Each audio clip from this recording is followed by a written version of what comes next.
Welcome to Adobe Illustrator CC. In this tutorial, we're going to basically go over creating a new document. So this could be your very first tutorial in Illustrator if you've never actually opened it up. Once you open up Illustrator, usually you are welcomed with what's called the welcome screen. This has basically the ability to create new documents under the Create menu. There's a New Features tab, Getting Started, and Tips and Techniques. And typically they have little tutorials to watch down here that you can check out. So I welcome you to explore that, all the possibilities. Under the Create menu, you can basically create new documents here or open recent documents.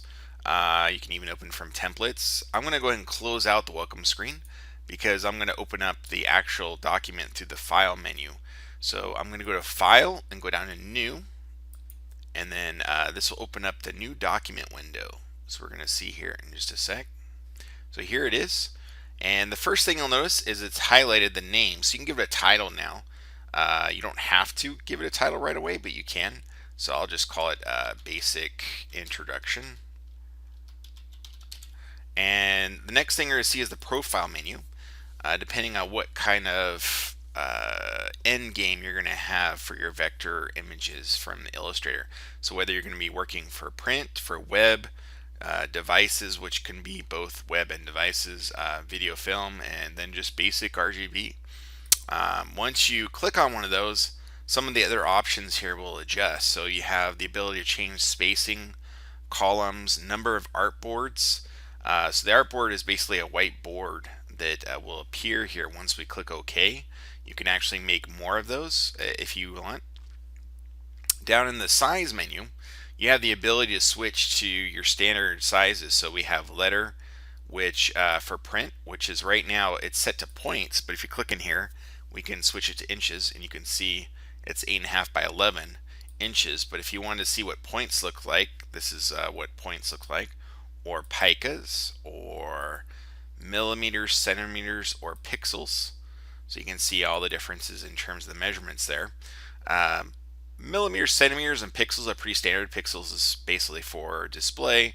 Millimeters and centimeters are metric system, and inches is ours, the American system. So picas and points you might not be familiar with. I'm just going to switch real quick to this image in Photoshop here. You'll see here that we have 1 inch, and essentially that is 6 picas. And how many points? 72 points in an inch approximately. These terms, picas and points, are older terms. They come back from literally the points is like from the 18th century, and the picas from 19th century. And the main thing is the points got popular during the revolution of desktop publishing in the 1980s. And then so you'll see that in the fonts when you click in there to adjust your typeface to a 12 point, say, or a 72 point or something like that. Picas actually was used quite a bit in the publishing industry, and it's still used in some old timers who like to use the terms picas. But typically these measurements, depending on what you're going to accomplish in terms of print production, you basically want to just ask your printer, whoever you're creating this document for, what measurement to use, and they'll give you references on that. In the meantime, you could use the standard, just inches is fine. So we're back in Illustrator here. The other sizes here you could choose, like for example legal, and it will change 8.5 by 14, or tabloid, which is 11 by 17, which is a standard for like magazine. And then there's some other presets. There's industry standards for sizes for print production. You have your bleed, which basically this gives you the options to set up a safe area. Basically, the bleed area is where the trim basically cuts away, and you basically want to allow the image to go into the bleed if you want it to be completely all visible all the way to the end. And then you have sort of a safe region for type and so forth. Under the advanced menu, if we twirl that open, you can change it from CMYK, which stands for cyan, magenta, yellow, black, to RGB. Obviously, if you're in print, you want to be in CMYK. If you're doing anything for the web, you want to be in RGB. And then under raster effects, they have different resolution options here. Typically in print, you want to be the 300. And then here you can choose pixel or what they call overprint, but usually leave this to the default for the preview mode. And then basically you can open up templates here. So if you have actual templates, there's a bunch of them here that you can see that come with Illustrator. So there's t-shirts to business cards to banners and so forth. So that's kind of cool.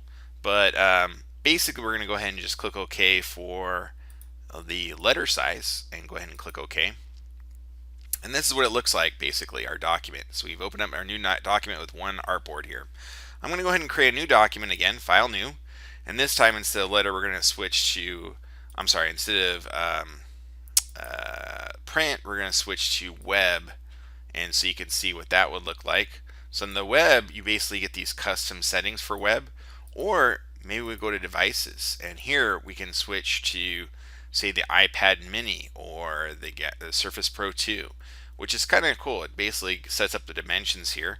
Let's choose the iPhone 5S, and here you can see the pixel dimension that we would need for those dimensions, and basically in RGB mode, because we are using basically creating documents for a display, which would be 72 for the resolution instead of the 300, and then basically just clicking OK.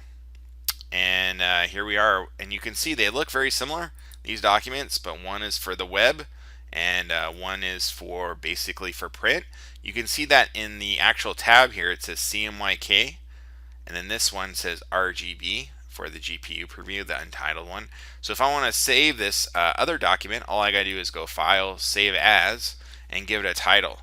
So I can call it, for example, I don't know, new document, new document intro, something like that, and then basically click Save. And it'll open up this Illustrator options window, which has some different abilities here. You can create a PDF from this. Basically, most of these settings you can kind of leave to the default and just click OK, but you can save to an older version of Illustrator. In this day and age, there's not really a need to do this unless you're passing this off to somebody who doesn't have the latest version of Illustrator, but I would recommend you keep it at Illustrator CC if you're working with Illustrator CC, and just click OK. So there we have it. This is the basic introduction to creating a new document in Illustrator CC. See you soon for the next tutorial. Cheers.